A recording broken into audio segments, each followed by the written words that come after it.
하고 있는 문화자입니다. 오늘 일산에서 발표가 처음이고요. 준비도 조금 부족하게 했고, 그래서 지금 많이 떨리거든요. 더군다나 또 오늘 아침 되니까 심장이 막 갱년기 증상이 더 많이 올라옵니다. 많이 부족합니다. 이해해 주세요. 이거 어떤 거 중간에 네. 시작해 보겠습니다. 조금 네네. 제가 못 외워가지고 봐야 되기 때문에 진행하도록 하겠습니다. 오늘 제가 발표드릴 내용은 갱년기 제2의 사춘기라고도 하죠. 슬기롭게 살아가기입니다. 주제를 송미선 리더님이 벌써 말씀해 주셨어요. 그래서 그걸 전제하에 시작하겠습니다.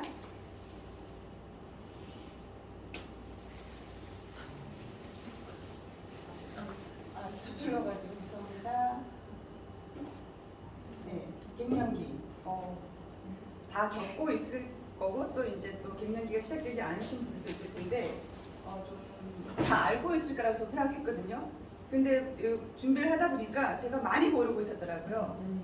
그래서 갱년기라고 하면 질병 또는 노화, 난소 기능이 감소하고 그럼으로써 폐경이 되면서 그와 관련돼서 신체적, 심리적으로 변화를 겪는 시기를 얘기합니다. 보통 여성의 경우는 40대에 접어들면서 월경이 불규칙해지는 때가 바로 갱년기의 시작이라고 하는데요. 폐경을 전후로 완전히 생리가 끝나는 때까지 보통은 길게는 8년, 그리고 짧게는 4, 5년이 걸리고요. 그리고 그 이후에 폐경 이후에 50대 후반까지를 갱년기라고 정의한다고 합니다.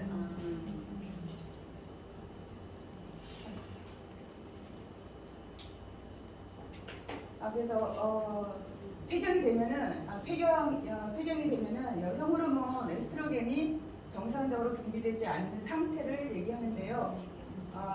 보통 평균적으로 1년 이상 생리가 없다고 하면은 폐경이라고 합니다.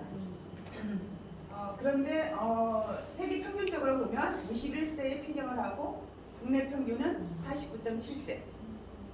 근데 저도 딱 50세에 폐경이 있었거든요. 근데 제 생각하기에 저희 부모, 엄마나 그다음에 언니 두 분이 계신데 그분들은 50세가 훨씬 넘어서 폐경을 했어요. 그래서 제가 봤기 때문에 막내기 때문에 봤기 때문에 저 50세에 딱 폐경이 되니까 너무 일찍 폐경을 하는 게 아닌가 제가 좀 걱정을 했었어요. 근데 딱 보니까 제가 딱 평균적으로 폐경을 했더라고요. 그런데 특이하게 또 40세 이전에 폐경을 하시거나 그다음에 40세에서 44세 이전에 폐경이 되시거나 또 늦게 55세 이후에 폐경이 되는 경우가 있다고 합니다. 근데 이런 경우는 좀 드물긴 하지만 이런 분들은 치료가 필요하기 때문에 제가 이렇게 가져와 봤습니다. 그래서 이제 에스트로겐의 역할이 중요한데 그 에스트로겐이 몸에서 사라지는 거잖아요, 폐경이. 그래서 그 역할이 어떤 거였냐면 쭉 나와 있듯이 뇌에도 작용하고 심장, 간에도 작용하고 유방에 작용하고 피부에도 작용하고 그다음에 난소, 자궁, 질, 뼈에 이렇게 작용하는데 특히 두 가지에서 중요한 역할을 했었는데 하나는 심장, 간에서 콜레스테롤 생산을 돕고 동맥에 지방이 쌓이는 것을 관여했고요.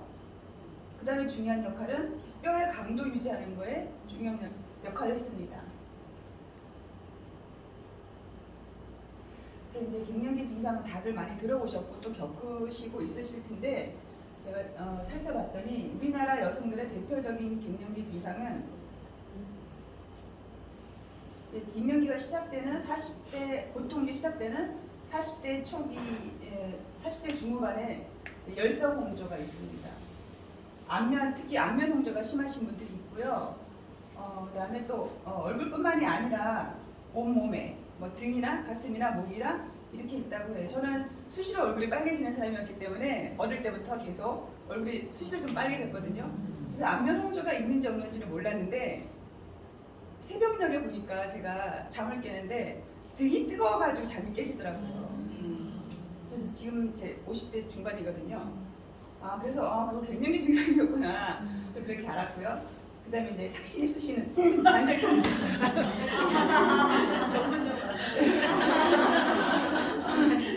저는 확실히 쑤시는 건 없었어요. 제가 좀 몸이 좀 둔한 편이라고 생각했거든요. 그래서 저는 갱년기 증상이 다 없는 줄 알았는데 여기 이제 공부하다 보니까 제가 증상은 다 겪었더라고요. 그래서 확실히 쑤시는 건 없었어요.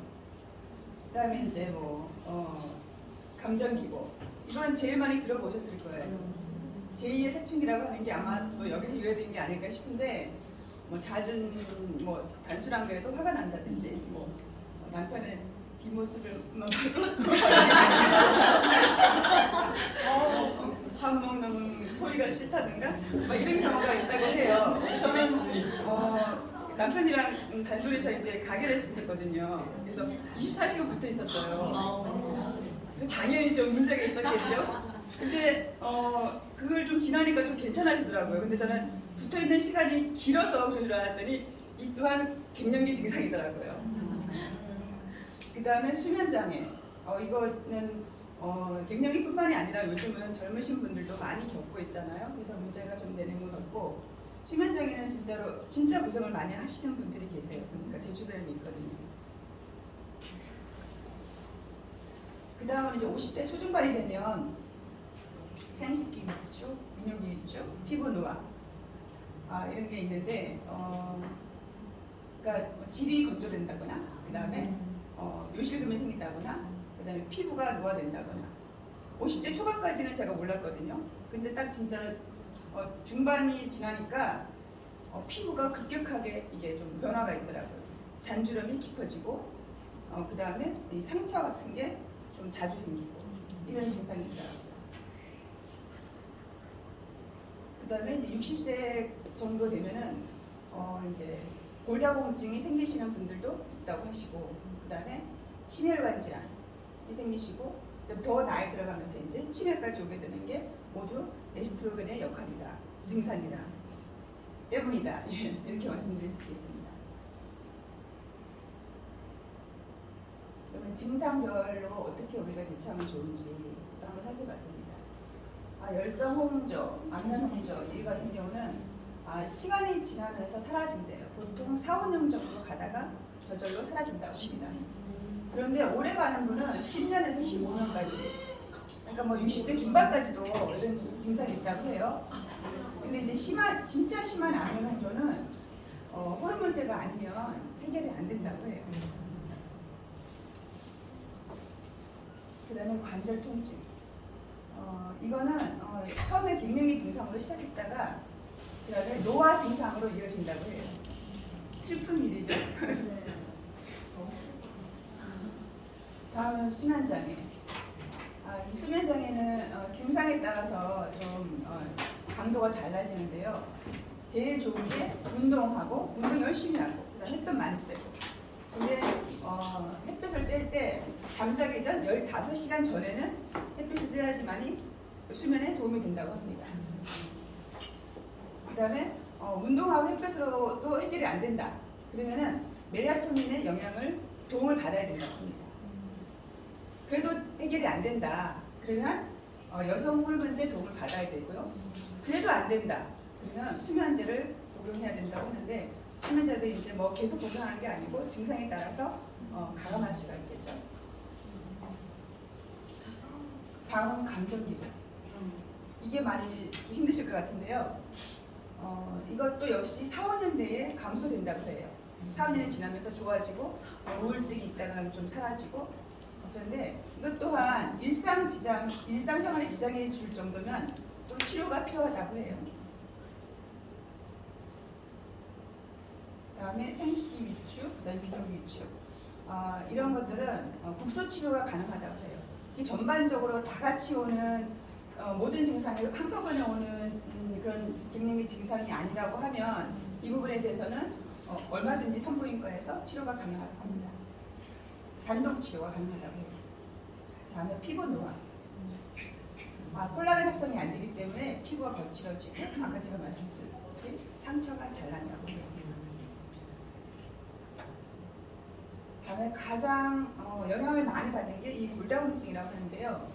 이 골다공증은 굉장히 심각하더라고요. 일반적으로 저희가 뼈가 부러진다고 하면 한두 조각, 세 조각 정도 부러지면은 쉽게 이게 붓기도 하고 치료가 가능한데 골다공증이 있어서 뼈가 부러지잖아요. 그러면은 빵 부스러기처럼 산산이 부서진대요. 그래서 치료도 힘들 뿐만 아니라 이게 이제 굉장히 위험해지는 상황이 된다고 합니다. 그래서 폐경 이전까지 골밀도를 높여주는 게 중요하고요.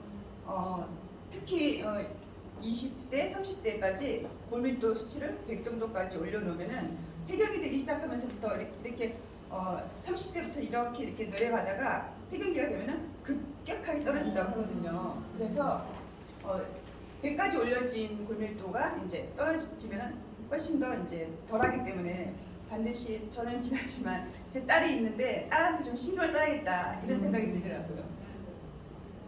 근데 골밀도 검사를 해서 T스코어가 마이너스 2.5 이하면은 골다공증이라고 해요. 근데 저도 올해 제가 건강검진을 받았거든요. 그런데 골 감소증이라고 나왔어요. 저도 깜짝 놀랐는데 근데 심각하게 생각을 안 했어요. 근데 이 공부하면서 이거 골다공증으로 갈 수 있는 심각한 문제라고 생각을 해서 제가 영양제를 이제 열심히 챙겨 먹어야겠다 이런 생각을 했습니다. 그리고 이제 폐경이 됐는데 골다공증이다. 그때도 올 수 있잖아요. 그럴 경우에 폐경 후에 5년 이내에 여성 호르몬제로 치료하는 게 가장 효과적이라고 합니다. 주사제를 맞는 경우도 있는데 주사제는 맞지 않으면 골밀도는 완전히 또 떨어진다고 해요. 그래서 다른 방법을 좀 찾아야겠죠. 그래서 이제 보통 이제 호르몬제 치료를 얘기를 많이 들었거든요. 저도 궁금했었어요. 근데 갱년기 증상으로 일상생활에 지장이 있을 경우에는 반드시 호르몬 치료를 받아야 하는데 대략 20% 정도의 여성들이 해당된다고 합니다. 근데 호르몬제 치료는 저희가 또 고민되는 지점이 있긴 한데요. 유방암 위험이 높아지기도 하고 유방암 가능성이 있는 사람은 25% 높아진대요. 그 대신 대장암 위험은 낮아진대요. 40% 낮아지고 그 다음에 또 혈전의 위험이 있다고 합니다. 그래서 호르몬제를 쓸 경우에는 반드시 유방암 검사를 철저하게 하고 특히 60대 이후에는 혈전에 주의하면서 의사의 추적 관찰에 따라 처방받으면 좋은 효과가 있다고 합니다. 근데 이제 호르몬제를 특히 또 쓰지 못하는 경우가 있다고 해요. 갱년기가 오더라도 그런 분들은 보면 유방암, 자궁 내막암, 진단받지 않은 자궁 출혈이 있는 사람 또는 유방암 가능성이 있는 사람. 근데 이제 요즘은 공기도 지금 나쁘고 해서 모든 분이 다 해당되겠지만 특히나 보면은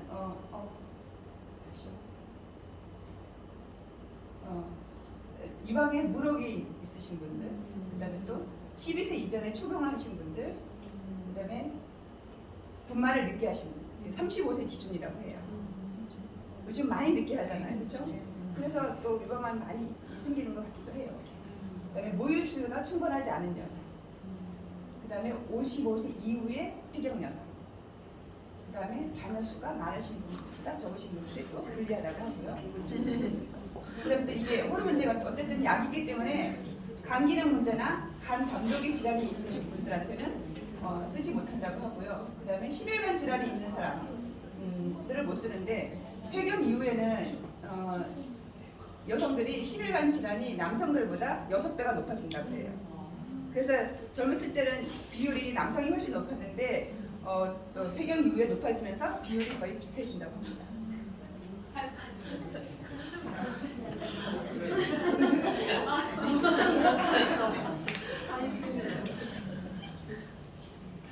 또 여성 호르몬제가 꼭 필요한 경우가 있는데요. 아까 제가 말씀드렸던 조기 폐경의 경우에는 치료가 꼭 필요하다고 합니다. 폐경 여성의 1%가 여기에 해당한다고 하는데요. 이분들은 일찍부터 이제 에스트로겐이 안 나오기 때문에 골다공증으로 발전할 가능성이 높고요. 그 다음에 심장 질환을 예방하는데 도움을 못 받고요. 그 다음에 또 인지 기능이 또 떨어진다고 합니다. 이 인지 기능도 콜레스테롤 영향을 많이 받는데요. 저도 이렇게 늙어서 단지 이제 그런 게 떨어진다고 했는데 이것도 역시 에스트로겐의 영향이더라고요. 그 다음에 열성, 홍조, 발한, 수면장애, 잦은 맥박으로 일생생활에 지장을 받는 사람, 그 다음에 특히 또 예방의 목적으로 50대에 골다공증 예방 치료를 받으실 분은 호르몬제 치료를 받을 수 있다고 합니다. 자, 그러면 저희는 이제 유산화를 하고 있잖아요. 그래서 유산화에서 어떻게 도움을 받을 수 있는지 영양학적으로 제가 제품 몇 가지를 소개해드리려고 합니다. 이소플라본 플러스. 이소플라본은 식물성 여성 호르몬이죠. 그래서 가장 대표적이고 또 오랫동안 사용했고 검증된 여성 호르몬이라고 합니다. 그래서 유방이나 자궁 내막에 자극이 없대요. 그런데 이제 최근의 보고에 따르면 하루 100mg 이상 섭취 시에는 유방에 자극이 있다는 보고도 있다고 하는데 유산화 이소플라본 플러스는 하루에 26mg을 먹도록 되어 있어요.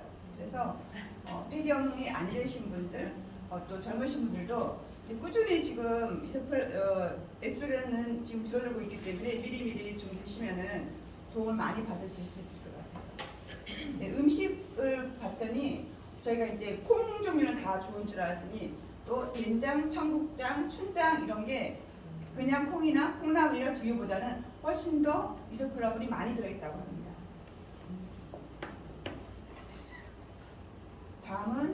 다음으로는 이제 골다공증에 관련된 이제 영양제, 헬스팩. 헬스팩은 뭐 두말할 필요도 없죠. 그 다음에 마그네카이드, 그다음 비타민 D, 프루코사, 글루코사민. 뼈는 칼슘과 비타민 D로만 이루어지는 게 아니고 다양한 미네랄이 합쳐져서 뼈를 구성한다고 해요. 특히 또 수분도 20%나 있어야 되고요. 그래서 이렇게 영양제를 드시면 도움을 받으실 수 있을 것 같고요. 특히 또 폐경이 오면은 여성들의 경우에 1년에 0.8g씩 체중이 증가한다고 해요. 근데 저 같은 경우는 폐경 이후에 오히려 체중이 줄었어요. 근데 제가 생각해 볼 때 헬스팩을 꾸준히 먹어서 그런 게 아닌가 생각하고 또 확신하고 있습니다.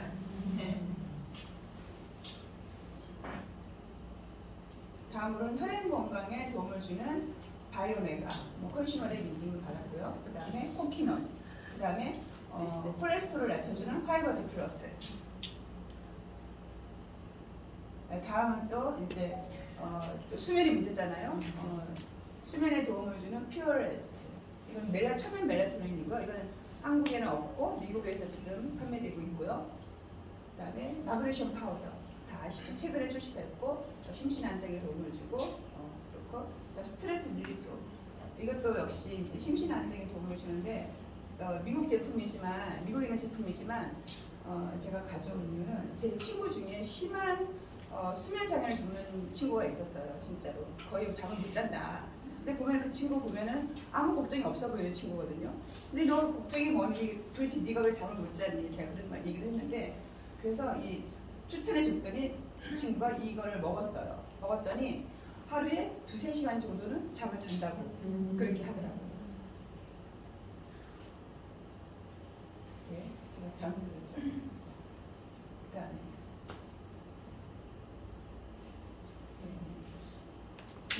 이제 100세 시대가 열렸죠. 갱년기 때문에 울고 있을 수만은 없는 일이죠. 혹시 여러분 이 그림 많이 보셨죠? 네. 제목까지 아세요 혹시? 눈물을 흘리고 있죠. 근데 그림 제목은 행복한 눈물입니다. 어머? 저는 좀 그림을 좋아하거든요. 좋아하는데 이텐 슈타인이라고 하는 미국의 팝아트 작가의 그림인데요. 제가 이 그림을 택한 이유는 갱년기가 저희가 뭐 노화의 관점에서 바라보면은 이게 우울한 일일 수 있지만은 100세 시대에 절반을 저희 살았잖아요. 저 같은 경우 절반을 살았는데 나머지 절반을 준비하는 시기라고 하면은 얼마든지 슬픔의 눈물이 아니라 행복한 마음으로 맞이할 수 있다. 그래서 제가 이 그림을 가져와 봤습니다. 네.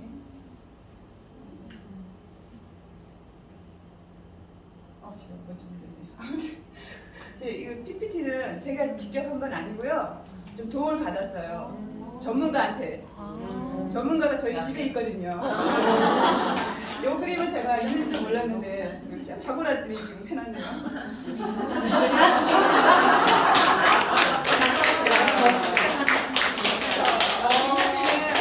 남은 색을 준비하는 시기입니다. 그동안 애쓰고 수고해준 내 몸 상태를 점검하고 앞으로의 삶을 건강하게 준비하시고 갑시다.